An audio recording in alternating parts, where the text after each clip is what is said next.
오백이님, 오늘은 우리가 은평구에 왔는데요. 네. 왜 온지 아세요? 네, 오늘 이제 임장하려고 왔습니다. 임장에서 제일 궁금한 게 뭐예요? 집이 어떤지, 위치가 어떤지도 궁금하고, 저희가 이제 직접 살 때랑 손님들이 오셔서 어떻게 느끼실지랑은 또 다를 수가 있으니까 그런 점들이 좀 궁금합니다. 잘 보고 있고, 임장할 때 제일 중요한 건 일단은 교통. 외국인들이 올 때 가장 편리하게 올 수 있는 곳. 공항버스 또는 공항철도 또는 지하철이 있는지 봐야 되고, 여기 지금 응암역에 와 있잖아요, 우리가. 그래서 응암역은 실질적으로 외국인들이 많이 오는 곳은 아니지만 그래도 전철역이 가깝다라는 굉장히 큰 메리트가 있는 거거든요. 거기로 해가지고 이제 가면서 무엇을 봐야 되냐면 대로인지 큰 도로인지. 왜냐면 외국인들이 밤에도 올 수 있잖아요. 그래서 너무 어두우면 안 돼요. 그리고 캐리어 물고 올 거잖아요. 그래서 너무 언덕이면 안 돼요. 그래서 그런 부분들을 가면서 한번 볼 거예요. 네. 가보시죠. 근데 에어비앤비를 왜 하려고 하는 거예요? 제가 본업을 원래 음악을 했었는데요. 음. 수입이 너무 들쭉날쭉하고 제가 안정적으로 수입을 얻고 싶고 또 숙박업 쪽에도 관심이 원래 조금은 있었어가지고 제가 이렇게 시작하게 되었습니다. 잘했네요. 저는 특히 외도민으로 하는 것들은 일반 주택에서 하는 거니까 우리가 그냥 집만 있으면 하는 거거든요. 네. 대신 이제 외국인들이 얼마나 집인지에 대한 부분은 분명히 봐야 될 것 같긴 해요. 임장이라는 걸 이제 많이 해봐야 돼요. 지금 처음 하시는 거라 그렇지 저는 하루에 한 4건 정도 다녔던 것 같아요. 여기가 좋은 게 일단은 약간의 언덕백이 있어서 힘들긴 한데 여기 편의점 있잖아요. 네, 맞습니다. 편의점이 좋은 게 외국인들이 24시간 뭔가를 먹어야 되잖아요. 그래서 네. 숙소에서 편의점 있는 게 굉장히 좋아요. 일단 빨래방 있는 것도 좋고. 아, 그렇죠. 그래서 그들이 찾아올 때 깜깜한 밤에도 얘들은 열려 있잖아요. 그래서 랜드마크로 되게 좋은 거야. 이정표처럼 GS24 찾으세요. 그래서 오른쪽 꺾으세요. 이런 식으로 알려주면 되게 좋아요. 좋네요. 임장할 때 게스트 입장으로 보는 거예요. 그렇죠. 예, 걸어갈 때도 와 여기서 캐리어 들고 이 언덕 올라갈 수 있나? 근데 여기는 굉장히 도로폭이 좋네요. 이런 넓은 도로는 게스트가 굉장히 안정적으로 보죠. 그리고 동네 깨끗하잖아요. 네. 우리가 이제 이 동네도 밤에 와봐야 돼요. 밝은지 아니면 뭔가가 유흥가인지 이런 걸 잘 모르잖아요. 네. 그래서 그런 부분에 있어서는 밤에도 꼭 와봐야 돼요. 밤에도 와보고 낮에도 와보고 아침에도 와봐야 돼요. 한 3번 정도 마음에 드시면. 보시면 사거리에서 만약 게스트한테 온다고 하면 어디에서 꺾으라고 이야기해야 되잖아요. 네. 카페 보고 올라가세요. 이렇게 이야기해줘야 돼요. 게스트의 시야에서도 분명히 보고 있어야 되거든요. 약간의 언덕이 있지만 이 정도 언덕은 언덕이 아니다. 네. 이번 겨울에 제가 있는 곳이 약간 언덕이 있거든요. 네. 저 구청에 전화했어요. 눈 치워달라고. 게스트가 미끄러질까봐. 지금 이제 우리가 봐야 될 임장지에 도착을 했는데 반드시 외관을 봐야 돼요. 네. 어떤 집이든. 왜냐하면 게스트가 저 집을 봤을 때 어떤 이미지로 볼 거냐. 그래서 밖에 외관을 딱 보고 이제 그 사진을 찍어놔야 돼요. 왜냐하면 마지막에 잘 찾아와서 이 집을 찾으세요라는 걸 보여줘야 돼요. 처음부터 공개하는 게 아니고 네. 게스트한테 길 안내할 때, 체크인할 때. 그럼 예약을 하시고 그 다음에 길 안내를 체크할 때. 보내드릴 때. 네, 맞아요. 이제 보통 이렇게 집을 보시면 이 주위도 봐야 돼요. 깨끗한지. 왜냐하면 네. 게스트가 호텔이 아니기 때문에 저희가 체크인 체크아웃을 하고 나서 청소를 안 해주잖아요. 네, 맞습니다. 근데 게스트 입장에서는 여기 와서 쓰레기를 버릴 거거든요. 근데 여기가 깨끗해야 돼요. 그래야 그러네요. 이미지도 굉장히 좋아요. 딱 체크인하고 나면 저녁 7시경에 분리수거 어떻게 하는지, 네. 그다음 쓰레기 어떻게 버리는지 이런 것들을 알려줘야 돼요. 하우스 룰을 한 번 정도는 공지해줘야 돼요. 네. 보실 때 그냥 집만 보고 가면 안 돼요. 제일 먼저는 외관을 보고 외관을 봤을 때 주차장이 있는지 주차장이 없다고 상관없거든요. 근데 만약에 저렇게 깨끗하게 분리수거가 정리되어 있지 않으면 임대인하고 얘기해서 약간 우리가 에어비앤비 할 거면 좀 정리는 할 필요 있어요. 네. 오늘은 신축 물건을 보러 오긴 했는데요. 네. 들어가는 현관 입구를 생각보다 외국인들이 잘 몰라요. 네. 그래서 상세하게 알려줘야 돼요. 저는 이걸 사진을 직접 찍어서 네. 어떻게 여세요라는 걸 왜냐면 지금은 100% 셀프 체크인이거든요. 그리고 제가 과거에 임장할 때도 이야기했는데 이 1층이 굉장히 중요해요. 네. 1층이 중요해서 이런 공간들이 있으면 여기를 짐 보관소로 쓰시거나 또는 게스트가 잠깐 여기 머무는 공간 이런 것도 좋을 것 같아요. 여긴 너무 신축이라 솔직히 버릴 게 없네요. 우리가 외국인들이 첫 질문이 뭐일 것 같아요? 여기서 얼마나 먼지? 그래요. 두 번째는? 엘리베이터 있는지. 맞아요. 이제 집을 봤을 때는 홍대 근처든 뭐 망원동 근처인지 알았잖아요. 네. 그럼 두 번째 물어볼 때는 엘리베이터 있어요. 그렇게 물어봐요.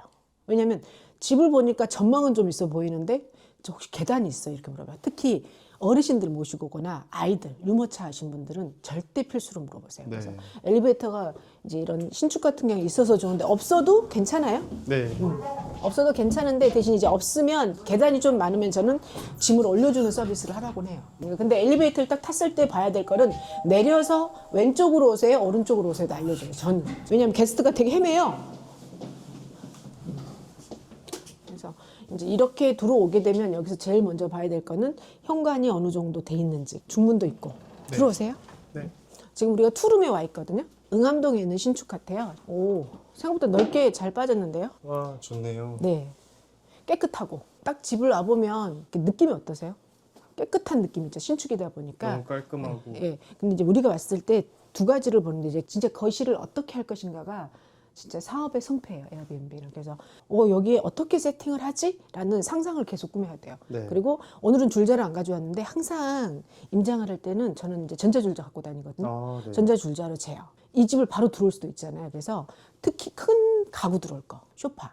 그다음에 이제 침대는 침실에 들어가는 거죠. 그래서 항상 먼저 재고 어느 정도를 넣을지를 계속 하는 거죠. 그래서 오늘은 그 실측하는 걸 못 가르쳐 드리는데 안 갖고 와가지고 이후에는 그 부분들도 함께 진행했으면 좋겠고 지금 보면 여기는 이제 신축이다 보니까 샤시나 이런 게 잘 돼 있잖아요. 네. 그래서 이제 샤시에 대한 부분도 보고 그 방음 이런 것들도 보셔야 해요. 아무래도 주택가다 보니까 전망은 폭이 3층인데도 불구하고 하면 될 것 같아요. 보통 임장 가면 어떤 걸 보세요? 고객님은? 일단 말씀하신 것처럼 계단도 찾아보고요. 집 크기랑 방에 혹시 침대가 들어갈 수 있는지 그 정도는 생각해보고 있습니다. 잘 보고 있는데요. 안 배워도 잘하는 걸 너무? 여기 같은 경우에는 메인 침실이네요. 에어컨도 있고 퀸 정도에 넣을 수 있는 공간이긴 하네요. 근데 오면서 걸렸잖아요. 문짝을 바꿔야 돼요. 방향을. 아니면 슬라이딩 도어를 해야 되는데 네. 저는 문 방향을 교체하기를 권하는 게 슬라이딩은 5, 60만 원 정도 하거든요. 네. 그것보다 문의 방향을 바꾸니까 한 20만 원이면 문을 짜서 넣더라고요. 근데 전혀 집을 손상시키지 않아요. 그래서 얘를 떼다가 보관을 따로 하고 나중에는 온복도 가능해서 임대인하고 동의만 된다고 하면 저는 문의 방향을 바꾸고 이 방을 충분히 쓰는 거예요. 어떠세요? 여기 퀸도 넣을 수 있겠죠. 너무 좋은 생각인 것 같습니다. 네, 그래서 그걸 밖으로 빼면서 이 공간을 우리 공간으로 충분히 쓰는 거죠. 그리고 여기 보면 이제 다용도 룸이잖아요. 이제 게스트가 쓰는 공간이기도 하지만 우리가 여기다가 짐을 보관할 수 있는 공간도 될 거잖아요. 네. 여기가 이제 세탁실이 있으니까 세탁실은 게스트 용도로 친구에 대한 세탁을 할 거잖아요. 어디서 하실 거예요? 빨래방에. 맞아요. 네, 맞습니다. 너무 많아요. 양이 굉장히 구도가 좋네요. 문짝만 방향 바꾸면 무리는 없을 것 같아요. 조명도 너무 좋고 네. 이건 작은 방이네요. 여기도 퀸이 충분히 들어갈 것 같아요. 어떠세요? 여기도 문을 밖으로 빼면은 가능할 수 있을 것 같아요. 그렇죠. 지금은 싱글 깔아놔도 좀 좁죠. 네, 맞습니다. 여기도 투룸인데 몇 명 정도 받을 것 같으세요? 퀸을 놓을 수 있으면 4명도 받을 수 있지 않을까 저는 싶습니다. 매트 하나 더 써가지고 5인까지도 넘게 받을 것 같아요. 네. 제가 아늑하고 좋은데 여기는 에어컨이 없어요. 여기 보시면 이렇게 이중창으로 요즘 돼 있잖아요. 여기가 이제 신축 건물이고 에어컨 달기 어렵잖아요. 그럼 어떻게 해야 돼? 창문형 에어컨. 맞아요. 창문형 에어컨 하시면 돼요. 그리고 겨울엔 뗐다가 여름에는 붙이고. 뗄 수가 있나요? 네, 50만 원 왔다 갔다 하는데 그렇게 창문형 에어컨으로 하시면 너무 좋아요. 제가 예전에 구축 보러 갔을 때는 벽을 어떻게 뚫어야 될까 고민을 많이 근데 했었는데 벽 뚫을 때 되게 동의를 안 해주더라고요, 임대인들이. 네, 그리고 어려워 보여서 뭔가 엄두가 안 나기도 하고. 맞아요. 화장실 같은 경우에는 이제 샤워실이 따로 없어요. 네. 그럴 경우에 샤워 커튼 정도만 쳐도 될 것 같아요. 아유, 뭐. 화장실도 너무 예쁘네요. 네, 그러네요. 이거 꼭 하고 싶다. 오백이님 궁금한 거. 응암동이면 어떤 고객들한테 수요가 있을지. 응암동은 굳이 찾아와야 되거든요. 네. 컨셉을 만약에 잡는다고 하면 굳이 찾아올 숙소. 그래서 독특하게 꾸며야 돼요. 특색 있게. 일반적으로 꾸미면 한 13만 원, 14만 원 정도 받을 수 있을지도 모르겠는데 네. 좀 특색 있게 꾸며서 뭐 가족을 타겟한다거나 아니면 젊은 층을 타겟해서 플레이를 할 수 있는 그런 부분들로 간다거나 왜냐면 신축이고 아마 방음이 잘 돼 있을 거예요. 네, 이제 맞습니다. 그런 부분들을 한다면 저 같으면은 하나의 영화관, 플레이스테이션을 놔둬뒀고 동네 걸 쭉 보시고 여기에 없는 컨셉을 넣으세요. 그 컨셉 하나로 가격은 뭐 박당 2만 원, 3만 원 이렇게까지 큰 차이 나거든요. 네. 굳이 찾아오려면 또 가족을 타겟해야 되면 가족이 왔을 때 이제 편안한 공간이 필요할 거고 아이들이 있다 그러면 아이의 용품이 필요한 거거든요. 그런 부분들을 어필을 하면 그러니까 메인 입지는 아니지만 이쪽까지 찾아오게 되는 거죠. 저희가 여기 오기 전에 응암동 걸 몇 거 봤는데 예약률도 나쁘지 않고 네. 괜찮더라고요. 근데 가격이 뭐 홍대만큼 받는다라는 건 아니에요. 어떤 어. 컨셉으로 꾸며보고 싶으세요? 처음에는 깔끔하게 이대로 둬도 좋지 않을까라고 생각을 했는데 아무래도 입지에서 이유가 조금 부족하면은 숙소에서 이유를 만들어야 된다는 똑똑해. 말씀을 들으니까 오. 개성 있게 아 여기는 이 숙소에 이런 이유 때문에 와야겠다 이런 이유를 생각해서 꾸며봐야 될 것 같습니다. 너무 좋을 것 같아요. 자, 오늘은 우리가 임장에 대한 부분을 약간 조금 배웠거든요. 실제 근데 잘 수용하고 있어가지고 빨리 구해서 잘 할 것 같긴 해요. 오늘도 우리 임장에 대해서 배웠는데 궁금한 점은 댓글 달려주시면 우리 500이랑 같이 한번 풀어보도록 하겠습니다. 오늘도 수고하셨습니다. 감사합니다. 감사합니다.